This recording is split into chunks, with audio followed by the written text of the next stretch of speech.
This episode contains mature themes, language, and discussions that might not be suitable for all audiences.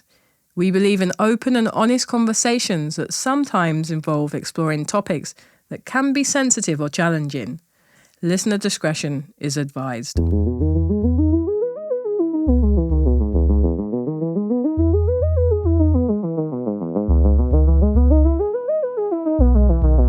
Welcome to What's the Point? I'm your host, Shantell Martin, and thank you for listening.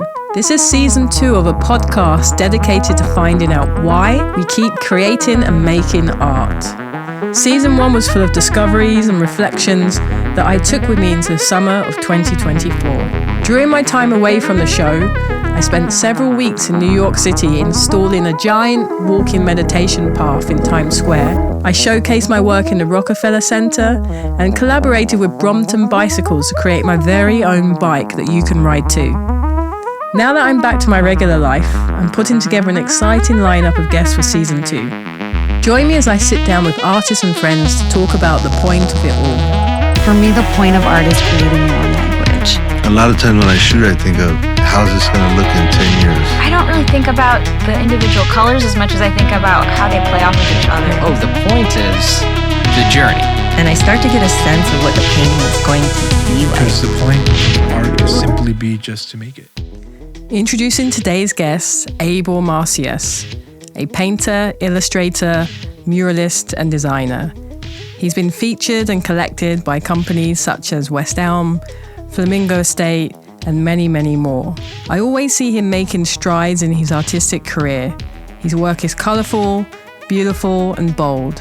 Abel's work often features folk-like imagery from his Mexican heritage, which you can see in many of his murals and interior design work. The way he plays with colours seems so natural and welcoming, and I'm happy to welcome him to What's the Point? Abel Macias, welcome. Thank you. So you saw your name on the Statue of Liberty, the last name? Yeah, Marcias. You know, when you go there and you can see like the immigrants that came to this country through New York, it's always kind of interesting as a kid to see like your name somewhere kind of like that, very official. Yeah, it's like kind of almost in stone, but some other material. Yeah, totally. Nice. And so you're in LA right now, but you weren't always in LA. Correct. I was born in Atlanta, Georgia, and then after during college, I went to New York for a short time, and then I actually graduated from Savannah College of Art and Design, and I moved back to New York after college, and I lived there for 15 years, all through my 20s and mid-30s in New York. Oh, okay. Yeah, so I was there quite a long chapter of my life, you know, but recently I've been in LA now about 8 years. And I feel very at home here. So I feel like it was a great decision to move here, and I feel very like at home, and I just love this environment. So you've already put in some time, 8 years in LA already. Yeah, it's crazy how time passes so fast, because I feel like I can remember my first couple of years of being like a totally new person here that didn't have any connections to this space or friends really, and it's been 8 years now, so I think I've done pretty well. I feel like it was a good move. That's where I'm at now. I'm kind of in the first year and a half of LA, and I don't really have that many friends here, and if I do, they're from New York, and if I do, they live on the east side and I live on the west side. That's a huge kind of That's something that can kind of keep you from being social with those people. Where did you move from? New York also? Yeah, I moved to New York. So I was in New York for 15 years. Oh, same. Yeah, and then I just came to LA the last year and a half. Yeah, okay, same. Well, time's going to fly by, and I feel like you'll love it here. I mean, do you like it already? I like that I have a bit more of a routine here. Yeah. So this is the first time in my life that I have a hobby, like an activity. I started doing Kung Fu this year. Oh, cool. And I feel like LA lends itself to that. I'm walking along the beach, I'm doing Kung Fu. Yeah. I'm going to bed early, I'm eating pretty well. Being healthy, not partying as much, all those kind of things that happen. I think what happens also is if you lived in New York in the first chapter of your life, you know, young adult, you kind of got the partying and all that kind of like craziness out of the way. And then you kind of move here and you're sort of a little bit more like level-headed, you want to be healthy, you want to be, committed to like your career and your path and like kind of growing. So it really kind of evens you out. So all those kind of hobbies are healthy hobbies and great, to like get the creative juices going in other ways. It's nice to have that. For me, I'm a hiker, and I moved to LA, and one of the big attractions of moving to California was nature, because living in New York, you're like in this concrete urban jungle for miles. It's like you can't even like break out of it, even to like go through all the tunnels and bridges and tolls to exit into like upstate New York takes a lot of energy to cross the threshold, you know what I mean? And then here, you're like, you can even go to Griffith Park, and it's in the city, but you can get lost in those little hills and it pretend like you're not in the middle of LA. It's wild. Anywhere. And you see coyotes. I mean, coyotes in your backyard sometimes, if you live on the east side. Yeah. But for me, it's become like hiking and camping. That's sort of my hobby, if you can call it that. I love that. Yeah. And then so going back all the way to the beginning, do you remember what your first type of exposure to the arts were? Yeah, definitely. I feel like it's one of those like memorable childhood like memories that has defined like my story or how I see my art path. But I've definitely been one of those kids that was very creative growing up, always drawing, crayons, that kind of thing. I think all kids are like that. But for me, I think I had, for whatever reason, the adults around me really saw a talent or like they praised me, and I kept doing it. And I think I must have been very perceptive in the way I draw things, and like I remember like one specific moment being a kid drawing this picture of a car with headlights, and like everybody was really amazed that I drew lines for lights. I don't know. I just remember this remark, you know what I mean? And I think like drawing as a kid and like art teachers kind of, and my parents too, sort of pushing me to like enter contests or little things like that at the school. And like I sort of accumulates your confidence or like what you feel like you're called to do. And so I sort of was that kid that, grew up doing it and sort of having a definitive kind of way that I wanted to become. Yeah. Does any of that earlier work exist still?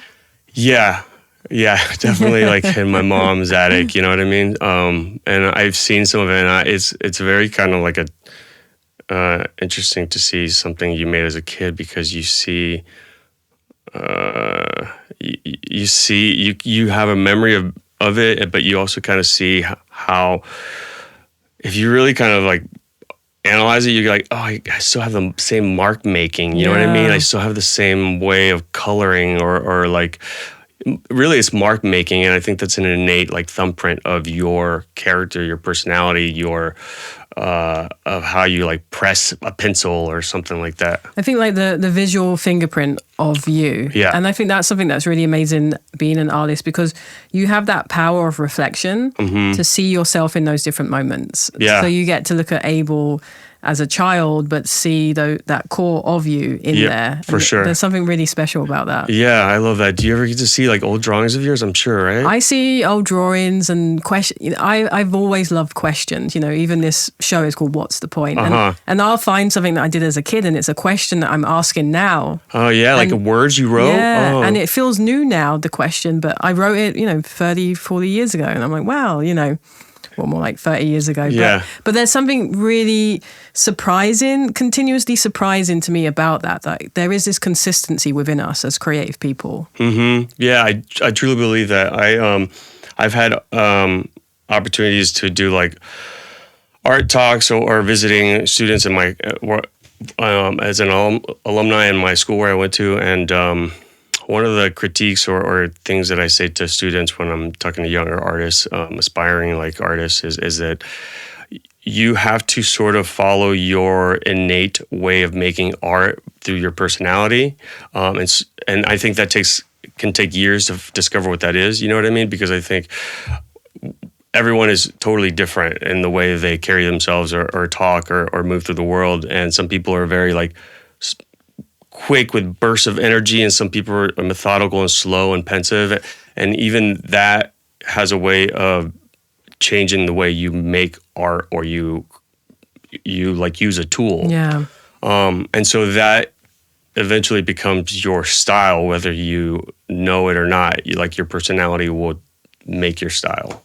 Because I've always found it interesting, kind of in reaction to that, in school, why they always teach you, here's a bunch of other artists and what they did, and you should let's mimic what they did, versus saying, hey, you have an artist inside of you. Mm-hmm. Here are some tools or some methods or practice to extract you. For sure. Yeah. And I think that might be like a issue of art teachers are maybe, teaching art that's like a curriculum to get you to the next class or whatever, versus like a real artist or like a mentor or somebody that's like nurturing you and like really kind of developing you as like you're a prodigy or something, you know what I mean? And I think that's the difference. But even in the mimicking of different styles and artists, I think I did that whole thing, you know what I mean? We all did as students, like we're like, I'm obsessed with Basquiat, I'm gonna do all Basquiat style art, or I'm obsessed with Picasso or Impressionism and make like all these dots of colors that like blend in,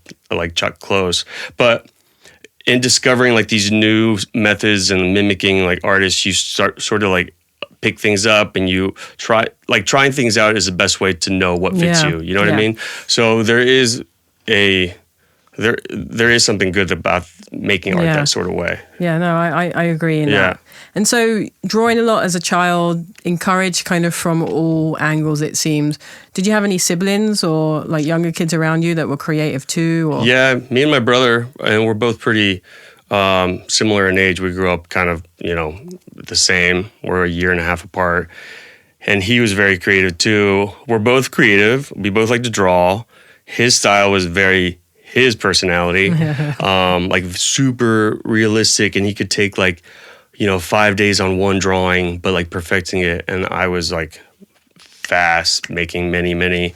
So we both kind of were very creative children, but he, I think, eventually went more into like music and other types of like creativity, and I kind of really stuck to art, the visual. Yeah. So yeah, we grew up very creative, and I think that was a great thing because obviously between siblings you get a little competitive, and like there was a little competitiveness between us, and I think that sort of is a good thing to drive you to get better. Yeah. And so going to school, you said in Savannah, in Atlanta, kind of what age was that? Well, graduate from high school, 18, so right after high school. But first I went to New York when I was 18 to go to Pratt. So I went to Pratt when I was freshman in college, and it was a little too much for me to handle going from like kind of suburban world to New York City at 18. Like you're just kind of like thrown out of the nest, and you're like, okay, you're in a dorm room in the middle of Brooklyn. And I think it was I realized that after the freshman year, I couldn't handle it. Like it was too much, you know what I mean? So I transferred to Savannah College of Art, which is an art school in Georgia. And Savannah's a really beautiful town. I don't know if you know anything about it. I don't know it. So Savannah, Georgia is a very one of the few historical towns in America that's like built in this kind of European model of like squares, and it's just beautiful. It's very like kind of old in this sort of kind of way. Big trees, very romantic and beautiful. But that was a great place to go to school because I rode my bike. There's parks everywhere. It was very like idyllic. Yeah. And it felt like I could still drive home 4 hours, to go do laundry at home and that kind of thing. But I graduated there around 2002. And so what were you studying there? I studied, it changed. I remember that I wanted to do things that were a little bit more on the commercial end of art, you know what I mean? So I didn't want to do painting because I remember thinking painting is not necessarily like a real thing you need a diploma in. Do you know what I mean? So I was like, okay, I needed like a career kind of art or something. So did graphic design, and then I think graphic design was not for me. It was way too technical and rigid. Font, all this kind of knowledge of like serif, sans serif, all this kind of knowledge that I was like, this is not really interesting. I mean, it's great that I know that now, but it didn't really keep my creative spark alive. So changed to illustration, and illustration was for me the perfect way to kind of like have a style and like know how to like learn the visuals of communication art, but also for me, I wanted to do it in a painterly way. So I took a lot of electives and painting and learned. I was mostly always in the painting department, even though my illustration was my thing. But it's great because I see now that it really kind of was the best way for me to kind of do what I'm doing now. Do you know what I mean? Like all the things that I do with commercial art come from my illustration background.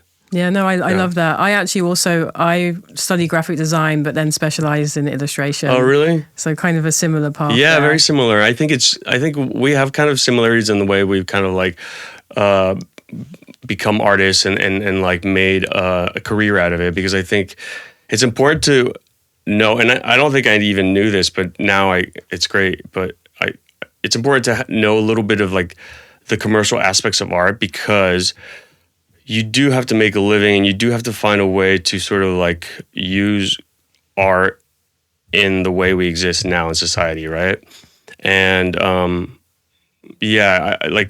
I love being a sensitive painter and that side of me, and being isolated and like, really kind of pouring my soul into one piece of art. But there's the flip side of also making something that's like, it communicates an idea fast and people see it, and it's like, it can be put on a building or something that communicates to a larger audience than just like one painting that only like few people get to see. Yeah.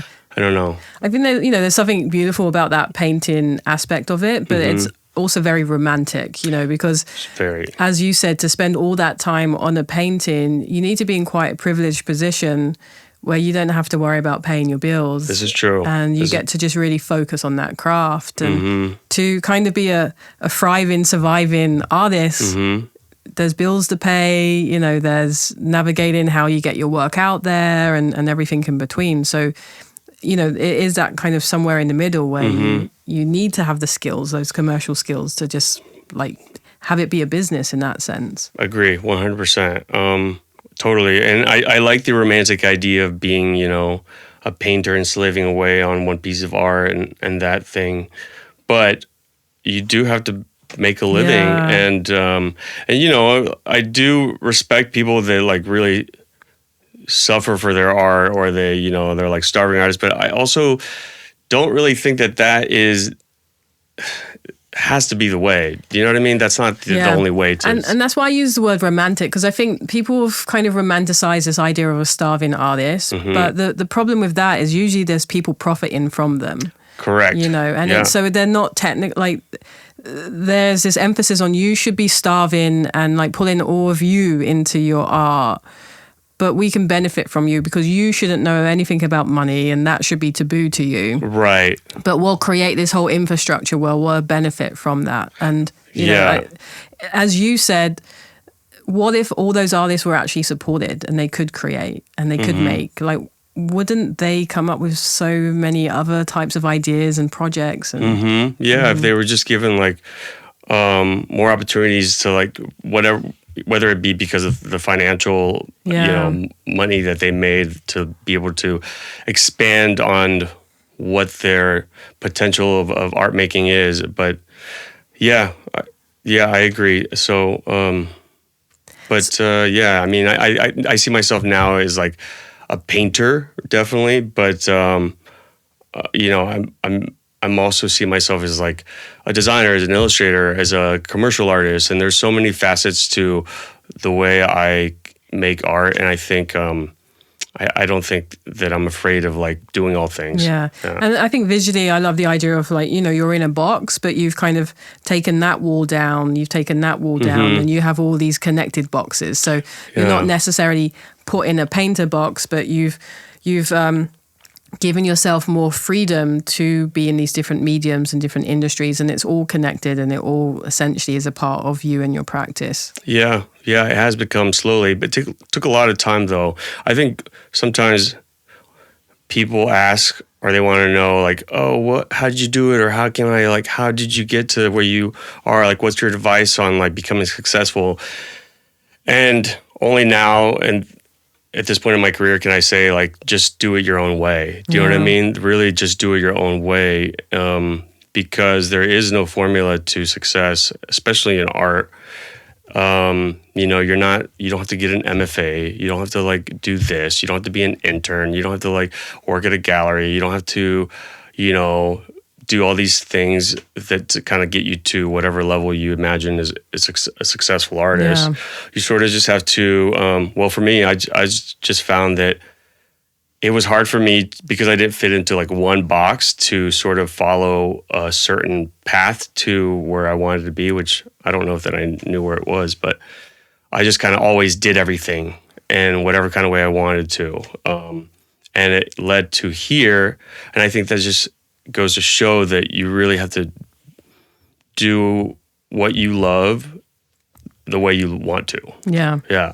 And so you graduate from Savannah doing graphic design, kind of skewing more to illustration, but ending up in the painting room a lot. Yeah. And then after you graduate, you move to New York? Yeah. So then I was like, okay, I'm ready to go back to New York. I feel like now I got ready. the chops. I feel like I'm an adult. I feel like I learned a little bit about myself, the way I move in the world, like, all those kind of things you figure out in your youth about just being an adult and being comfortable in your skin. Yeah. And then I moved to New York, and being successful or an artist in New York is a struggle. Like, there's a million artists there. You're just like a tiny little fish in a huge sea of artists. And I think that was a time to mostly almost even grow as an adult, really, than just an artist, but all that feeds into it. And in New York, creatively, I think what really kind of charged me was because it's such a crazy, frenetic city and stimulating visually. Also, one of the first things that really kind of inspired me was like street art, graffiti, the urban landscape, how art can be almost happen accidentally everywhere because you're seeing so much. And I just remember slowly morphing or seeing the world differently. Like, trash would be art. Do you know what I mean? Like, you would see somebody dispose of a box of computer wires, and I would look at it and be like, those are really cool. Like, all these colorful computer wires, I could take it to my studio and make like a weird mixed media weaving of it. You know what I mean? Like, that kind of art school mentality that like everything is a material. But New York really pushes that to the max. Yeah. And so where did you land? You landed in Brooklyn? I landed in Brooklyn and Williamsburg, and it was 2003, I believe. And it was a great time to be in Brooklyn, especially in Williamsburg during that time. I think it was like a very just cool, stimulating place with like music and so many things happening. I mean, it definitely was the early 2000s, pre iPhones, you know what I mean? So I think that's kind of a special time in like history in a way. Because I don't know, it just like I was in the moment all the time. Do you know what I mean? And yeah, in Brooklyn, and I kind of stayed a Brooklyn boy the entire time. I lived in Manhattan like a year or two here and there, but always mostly either Williamsburg, around Brooklyn, eventually Bushwick for a long time. Because I was trying to think of when I met you. I think maybe it was like 2016. Where did we meet? I think I met you before, I think, at the Wife Hotel. Yeah. I don't know if you remember that, but yeah. So I don't. No, I don't. So but we've that's crossed funny. Paths again. Yeah. Oh, awesome. Yeah. I used to hang out there quite a lot, actually. I was talking to my boyfriend Jack about it because he used to be the manager, and I was the same thing. He's like, "Do we cross paths there?" And I don't remember. I mean, New York, you meet so many people all the time, and it's a great place to kind of have this spider web of connections. But Yeah. Okay. So that was definitely the time when we were both there. Yeah. Yeah, and I think you were doing murals, a lot of murals in that area as well. I was doing a lot of. During that time, I was really doing a lot of street art and graffiti, and that was a big influence on my art. Like I said, it was graffiti is probably what led to me doing murals, because I sort of understood the significance of making art that was seen by more than just one person, putting it on a wall, like making it larger scale and on different surfaces, and how street art or graffiti can change an environment, and you can make any space a gallery, I guess, in a way. Because there's a lot of, you're referencing street art and graffiti a lot. How would you describe your work kind of visually for someone that's not familiar with it? Currently, I mean, I think my art has taken a lot of evolutions and finally have come to kind of express my total background and vision of all my influences and inspirations. I'm really inspired by, like I said, first of all, I see myself more as a painter, and the way I approach making murals. And so I think early on when I was doing graffiti, there was always this kind of disconnect to how I could actually make something more beautiful, because it was using spray paint and this kind of thing. And spray paint is it's a different kind of tool. I wanted to use more of a brush. I'm like a brush person. And so now the way I make murals is I wanted to create murals that have a painterly fine art kind of quality. They're very, a little bit more, it's not even sophisticated, but there's a fine art quality, the brush stroke, the texture, the process and gestures that you see, that a painter makes, on a canvas. So I think my murals have a very painterly, textural, loose energy, and the visual can kind of change, but definitely very colorful. There's a folk art quality about them that I tried to bring, kind of my background, my heritage, this kind of handmade pattern motifs that come from plants and animals, and a lot of textiles that I see and colors that I see growing up. So I would describe it sort of folk art. There's a Mexicanness about it, but maybe it's just because of the visuals that I've seen growing up that sort of inspired me to make these kind of pattern motifs. You know what I mean? I think obviously when I work on murals, I'm working with an interior designer, so each one can kind of vary slightly according to the space or whatever interior. So, they can change. But overall, they're very painterly and colorful and kind of, I don't want to say whimsical, but there's a lightness about them, Yeah. And I'm curious, you mentioned bringing your heritage into it. Mm-hmm. So growing up in Atlanta with your family coming from Mexico, where and what was that community like, in the sense of your Mexican heritage still having and playing a role in your life growing up in America? Both of my parents are from Guadalajara, Mexico. And as kids, we would, during the summers when we were off of school, we spent a lot of time kind of all summer there. Yeah. And that sort of was a different way of being a child, Mexico was a little bit more kind of free. And the place where my grandparents live is more this rural kind of countryside that's hills and cows and cactus everywhere. And you can just explore like a little country kid. So spending a lot of time in those kind of places was very different than America, where it was street lights and this kind of thing, and malls and movie theaters. It was totally opposite. And then going to even the little markets where my grandpa would get things, and you see huge Catholic cathedrals and all that kind of art that's very, to me felt very embellished and fantastical, and also kind of weirdly superhero qualities, all these saints and this kind of thing. And then, seeing the way houses are painted different colors, a little bit more joyful and pinks and blues. And it just felt like a different world than being a kid in America when I went to school during the year.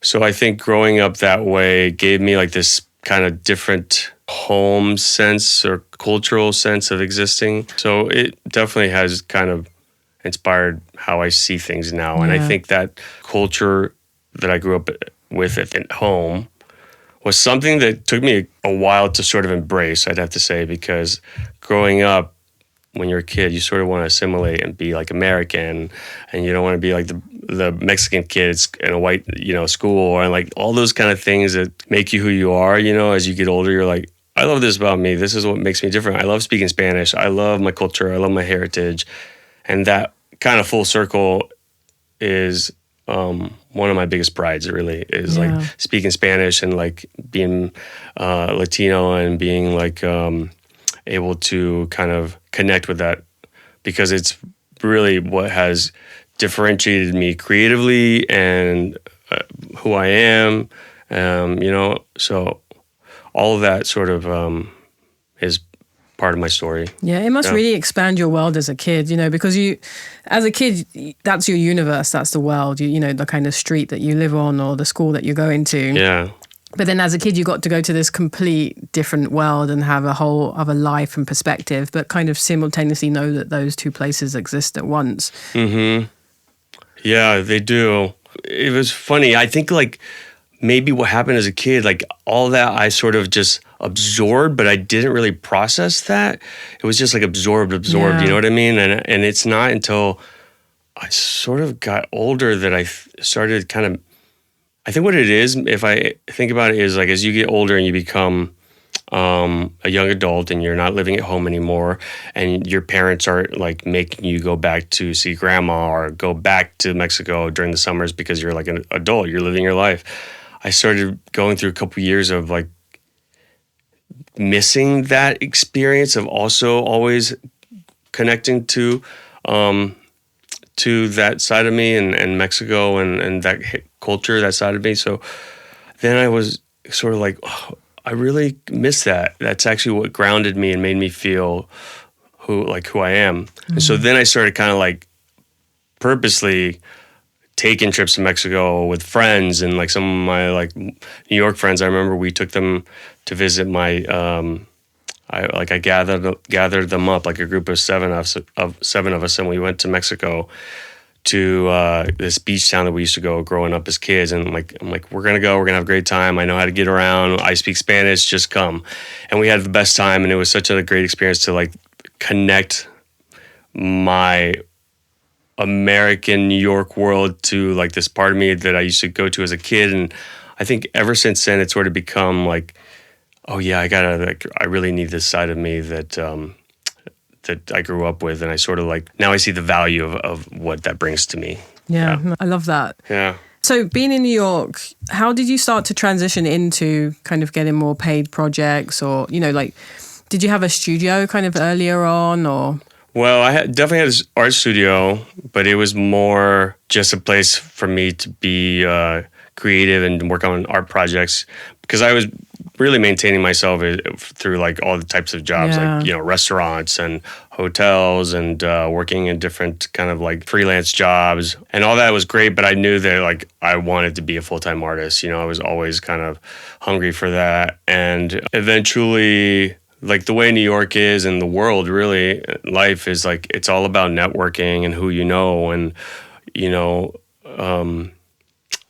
meeting enough people. I remember the first job I got, really, that was a great commercial job for me, was with Doc Martens.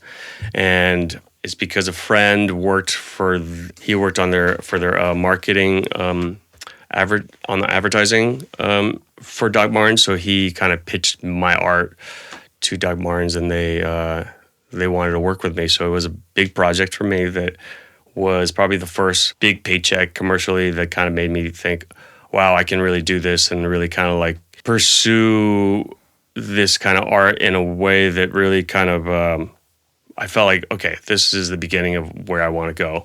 And it was a great opportunity because it was the first kind of project like what I'm doing now, where I traveled to London, I did a mural in their store.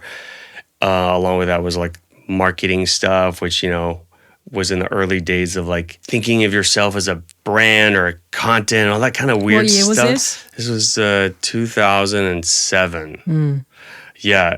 And it's funny because it was like the infancy of that sort of way of doing things. And thinking of yourself as like, oh, it's not just like the art, it's like the whole persona, really, which is funny. But that project was great for me because it really planted the first like commercial art career seed. And you got to put your art on multiple different boots and shoes, or just like some sneakers that they were designing. Like they were kind of starting to develop things that weren't just the boot, you know. And then like on store tote bags and different little things like that. That I was like, oh wow, it's not just like a mural. It's not just a painting. It's not just this. It's like there's a lot of facets to how your art can be put onto things. So it was a great opportunity, but that was probably the first big job. I love that. Yeah. And especially London, my hometown. Yeah. I love Doc Martens. It's interesting. I've had this thing with them in China that they're trying to block me registering my name in China. Really? Because my last name's Martin. Oh, that's funny. And it's spelled completely different, etc. But traditionally they've been a very art-forward brand and have done tons of collaborations over the years. So, if anyone's listening to this that works with Doc Martens, figure that out. Come on. Yeah. M-A-R-T-I-N, not T-E-N. Yeah, I think, But I love that. Do you have any of that kind of memorabilia in a way, or ephemera from Sure, yeah, I do. I have like, it's like, I have a CD of a video, and I have like other little postcards and things around for sure. Try and digitize that somehow. Yeah. It's funny though, because 2007 was now like 17 years ago. That's quite a while, and even 17 years is a long time for an artist to evolve too. So that style, I think, was kind of like the first step for me going like street art graffiti into like a more painterly side. Like it was like when I was like, okay, I can actually do paintbrushes now. So it's definitely visually still like different than where I am now. So talking about that evolution of your work, have you managed to document and kind of, in a way, catalog all of the work that you've created? No, I haven't. And I don't think it's until I really got to LA that I started thinking about my archives or like projects that I have, because I think when I moved to LA, it was like such a huge purge of my life of like, what have I amassed? Like, what is junk? What is not? What do I want to like move forward? I knew that the move to LA for me was going to be kind of like a reset, a new chapter in my, like a new blank canvas. Yeah, just totally a new chapter in my life and my career, all that. So I wanted to I remember when I moved from New York, I was like, I don't want to take anything with me. Obviously, this is all like, it's not junk, but like I want to just purge it. And I wanted to do like ceremonial, like let's just get rid of everything and restart. And I kept like maybe a few things that were very important. I have them framed in my studio right now. But it's only as of recent that I've started thinking about archiving, keeping certain things that are like important in my journey as I grow older, So yeah, a lot of that stuff from the past is just gone. Yeah, because I think also, earlier we mentioned that idea of reflection and looking back. And, that's something so powerful about individuals that happen to be artists, because they can have these different moments or snapshots like of the work that you used to create when you was in art school, to then move into New York and kind of early days in New York, and then transitioning into kind of more interior or product spaces, and then to murals. And, there's like a nice snapshot there, and, kind of how your work evolves into the future, kind of telling that bigger story. And for some artists, it's not important. And for other artists, it's kind of nice to have that reference to look back on. Yeah. I sort of sometimes like to let the past be. Yeah. You know what I mean? Because I don't know if you ever had this experience, but when you see something that you did, like maybe like in college, and you're like, oh, I was really trying to make this style, and then you're like, oh, that's kind of cringy. I wish I wouldn't have I wish I would have done that. I have a friend of mine who bought a painting of mine, and I went to go visit her not so long ago, and she's like, "Oh my God, I still have that painting." I was like, You're like, no. "Wow, I forgot about that painting. Let me see it." And of course, like the glue I'd used was peeling off. Was very like not in good shape. Yeah. I was using cheap materials, that kind of thing. So You're like, can I take that back? yeah, from you? can I actually dispose of it? I'll give you a new one. But yeah, so I think sometimes that I like to let the past be the past because I've grown and but you also have to kind of, you sort of have to appreciate where you came from and that early part of you, like kind of learning and growing. Yeah. So with that, working a lot in murals, that is usually a medium that gets destroyed after a certain time. For sure. And I don't think of art as lasting forever. Like I think sometimes when I'm making something, I'm like, is this going to preserve? Is it going to last? Am I using the right things? And then I have to snap out of it because it's not my job to preserve something. It's my job to express and make up something. But murals do get painted over. And I understand, something maybe I painted in somebody's house will maybe one day just get painted over. They sell the house. Or if it's an interior of like a hotel, maybe that'll last a little longer because hotels tend to stay longer.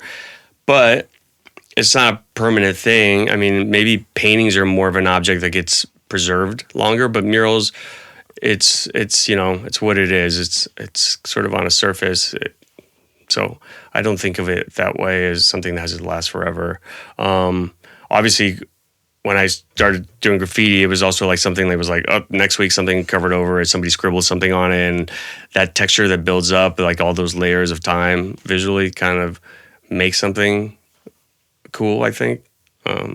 And how long have you been in your studio here now in LA? Well, the one that I have now is probably the longest studio I've had, and it's I want to say it was like around 17 or 18, maybe 6 years that I've been there, and it's great. I love it. I do wish it was bigger because I have a lot of stuff, and I have bigger ideas that I want to make, and I want to have like a room that's just for weird projects and I can leave it there, and I want to have another room that's maybe for ceramics or some other kind of thing. And, I want to have multiple rooms to be able to do different kinds of art, but it totally works, and it's great because it's convenient to where I live. I can drive to my studio in under 10 minutes. I have a parking spot, and which is very important. Super important in LA. Super important because I had a studio here in downtown LA. It was probably my first LA studio. And there's a lot of art buildings here with like multiple levels of like, art studios. And I had one of those. But then finding a parking spot was such a pain in the ass. I couldn't drag my materials or my bag, or like if I picked up canvas or some kind of supplies, I'd have to double park my car, put it in the lobby, find a parking spot, that whole thing. Yeah, and then you can't have guests because then they can't park. Sure, yeah, totally. Yeah, so I was like, okay, LA downtown doesn't work for me as a studio. It's like I gotta be sort of in the suburban quiet part of LA, even though it's not quiet. I have like fire trucks that go down my street all the time, but... I love that. And so if you had a bigger studio and you had kind of more resources, what type of work do you think you'd be making? Oh, I have a lot of ideas. I want to make ceramics. I want to work on textile stuff. I would love to have, this is like the fantasy, right? If I'm giving you the fantasy, I would have like an area where there was like some kind of developing textile, tapestry, weaving or something like developing. I would have another room for ceramics and be making like just experimenting, making like sculptures or weird vessels and pots and stuff. I would love to have like an area where I make like old man art and crafts, you know what I mean? Where I make like beaded necklaces and like whittle sticks. Another area where I would love to make large paintings, like really big paintings, to be able to have like big walls and big doorways that carry large canvases through and have it be properly ventilated so it doesn't like make the rest of my studio smell like fumes. And then like I'd love to have kind of like just a nice hangout room where I can go and like take a nap, somewhere I can go outside. This is the fantasy. That's the dream. Yeah. That's the dream. I'll have it one day. I always call it like I want to have my Picasso home studio where it's like just like somewhere in the countryside, and it's like I can like leave art in the yard and that kind of thing. Would you ever move to Mexico? Yeah, for sure. Yeah. I don't know about permanently, but I definitely want to have a little place there. I mean, both my parents live there now, and I'm always kind of talking that idea up to them about like, oh, let's go find something. I want to find like a little, even like a little house or something that I can, go there to be closer to them every now and then. Or from LA to Mexico where they live, it's very quick. It's like 2-3 hours flight. So I would definitely want to have a studio there. And I think being in Mexico creating art would spark like a different way of making art, because I would be close to the artisans that make things. There's like all these kind of ideas that if I wanted to try something new, I could go somewhere to the market and be like, you make these toy wood things, like can you make these like for my drawing, you know what I mean? Like that kind of like instant way of going to somebody who can do something for you and like working and collaborating. Yeah, like you said, the textiles or the ceramics. Mm-hmm. Yeah. So I definitely would want to not live in Mexico full time, but definitely like live there, have a place there. So has your work been turned into products in the sense of it not just being applied, but like is a thing? Yeah, I did a little home line for West Elm about 2 years ago, and well, in that home collection we made bed sheets and shower curtains and all this kind of thing, and there was like pillows. Yeah, some of the products still sell on their website. Some of them were discontinued because they were just kind of for that season. But one of the things that I made with them, which is my favorite, and I requested a box of like many of them to have in storage because I give them as gifts every once in a while, is like this little plush little stuffed pillow toy, and it's like a little cactus man with like a little flower in his hand, and he's very cute, and it's like a little stuffed animal. And I loved that project because it was just like finding a way to turn my art into like a little kid's room, and it was great. I mean, that to me was one of those projects where I had to go back in time and tell my younger version of myself, like, one day you're gonna get to do this, and like you just like all the bed sheets that you have in your kid room, one day you're gonna get to design those, you know? It's gonna be your own. Yeah, so that was a cool moment to have that. But that's one of my favorite things, is the thing with West Elm. All the other things have been turned into kind of patterns or things for textiles or like wallpapers. But yeah, like I said, I would love to make other products, other things. Yeah. For projects like that, are they pretty much coming and saying, Abel, we love this type of work. Can we license these images? Or are they saying like, come to us with some ideas and kind of like dream up a line? Yeah, it's more like, let's create a visual, a design, some designs for a collection. So maybe, they'll come to me and say like, definitely this kind of work would work with, this kind of art would work with this collection that we envision. It's funny. It's one of the things that's interesting to me that I've learned now working with brands and doing commercial work that gets, put out into the world, is that the planning that goes into something happens like 2 years in advance. And, like if you want to release a collection in 2026, you have to start working on it now, because the designs, the editing, the prototypes, like all that kind of stuff. Manufacturing, distribution. All that. And then the marketing, the photos and all that, the releasing. There's so much involved until they release it and that gets put out into the world that one of the things I've learned is just kind of how that works with companies, and how you have to kind of plan to make something in the future, like, okay, this is going to be for the summer of this. So summer, it's going to feel like this, so you have to have a little bit of kind of like putting yourself into the future kind of, or just kind of thinking a little differently than being spontaneous. The way when you make art with a visceral reaction is made in the studio, this is a little different, you have to be like a little strategic and some planning. Do you have a team around you in the sense of, because a lot of those projects come with a hefty agreement sometimes, and have you found a network to help you kind of read through those and kind of, tailor them to a point where it's acceptable and, works for you as an artist? Yeah. That's also a learning thing, is like, in the studio, I definitely have assistants to help me make things, and we work together. But even more so than that is all the other stuff, like the business of art, right? Like having a legal person that can read contracts for you, having somebody that can like help you manage administration stuff. I used to try to handle all that myself, and I did for like, a year or two, and it was really hard, like super draining, stressful. And now I can like get people to help me in those kind of ways that make the creative process a lot more easier. It makes me happier. So it's important. So I do have people that help me that do that, because I think as an artist, it's hard to be like a one-man band, you know what I mean? Play every instrument, and then also people, when you're dealing with business, people are going to be business people, and you have to also like learn to fight and kind of like demand things and know how to speak up about certain things you don't want to do, you're not comfortable with.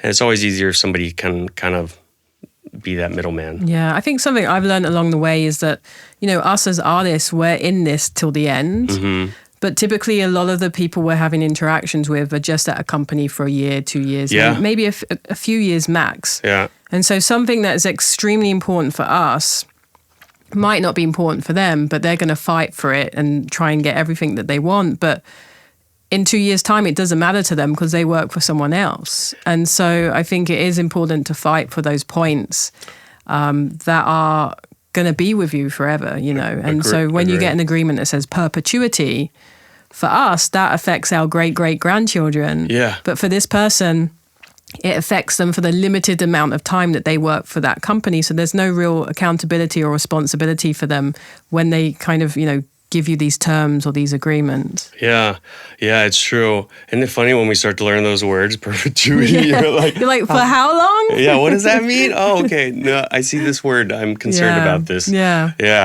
But yeah, it's important, I think. It's just part of learning the ropes, and everyone has to sort of make some mistakes, But that comes back to that idea of starving artists and supporting artists, because why should artists have to make those mistakes to kind of figure out how it should be done or not done versus, kind of the rest of the world come at it in a way of support, versus exploitation? Yeah, this is true. When I was in New York, there was, New York is a very, like they have all these organizations for artists, like they have the Artists Union, they have the Illustrators Union, you can become part of that. And I remember thinking like, oh, I should become a member of the Art Society or like the Illustration Union or whatever. But then, I guess I didn't, because it just seemed like I had to like, you have to pay memberships, you have to do all these things. And then it I do think that having a support system is great. But sometimes you got to figure that out on your own. Do you know what I mean? And I do think if you are committed and you really are persistent in what you want to do, you'll figure it out. And like, I think there is something to be said about the struggle of like hustling and learning and being a little bit smart and making mistakes. There's something about that too that like makes you a little bit wiser. You grow from it. Yeah, I do think there's something to be said about that, because yeah, sure, like somebody could have taught me those things, but now I'm just a little bit sharper, you know what I mean? Now you really know those things. Yeah. I mean, not really, but but better. Nice. Yeah. And so what's this year looking like for you? Has it been an exciting year? What's coming up? What have you been up to?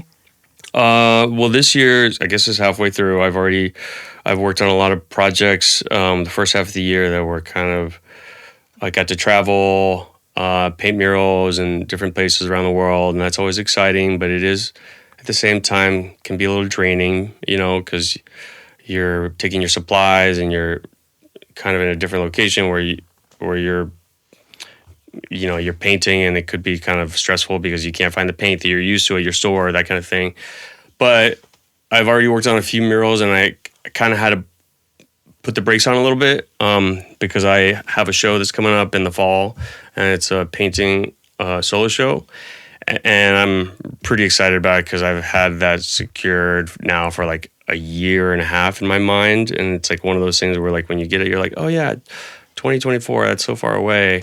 I'll make the art by then. But then, you know, time is approaching and I'm like, oh shit, I really got to make all these murals. I got to finish, or these paintings, I got to finish them. So now I'm just in my studio. I've been painting a lot and trying to be a painter in my white box all alone and selling my fumes and being messy.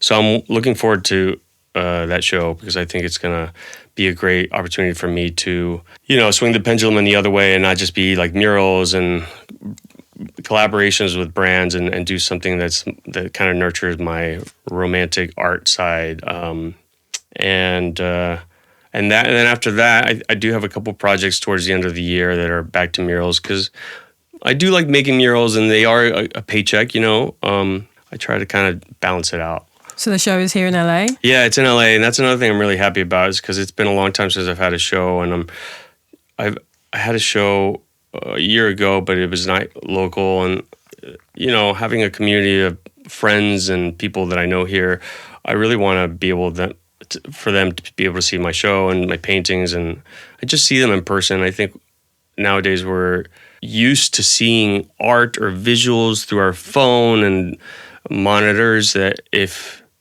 people can see it in person, I think it's so much more impactful when they see a painting in real life, because I think my paintings also have a quality that's very like captivating in person. Like there's a texture, there's something about seeing it in person that really kind of, you know, it's just better. Well, congratulations. And I'd love to come and see it. Thank you. Yeah, I'll definitely invite you. Yeah, what are the dates?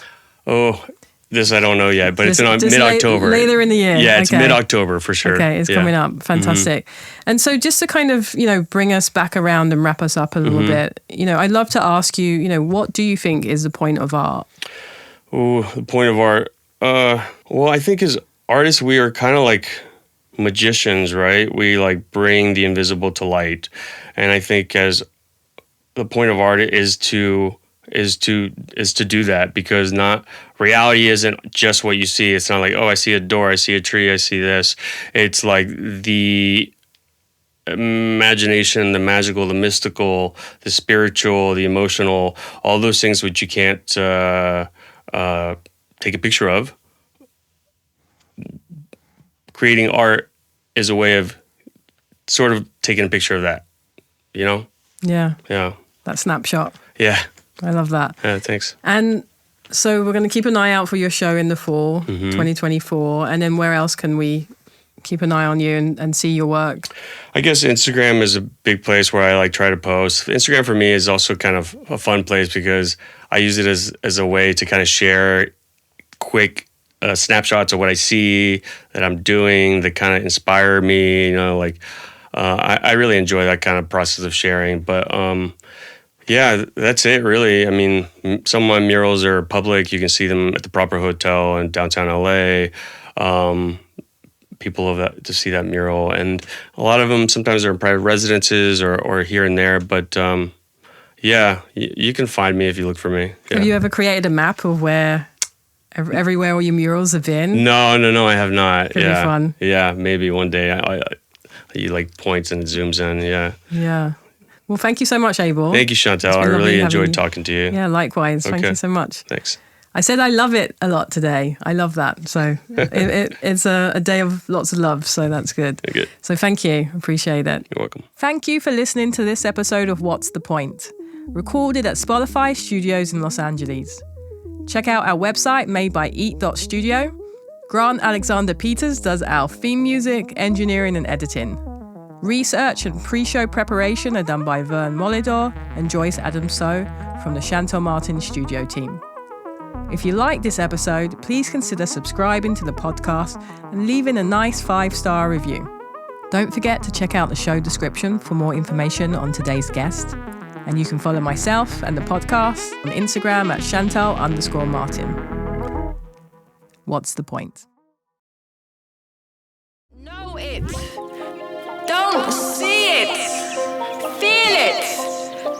Understand it. Know it. Walk it. You are it. You are this. You are that. We are this. We are that. Nonsense.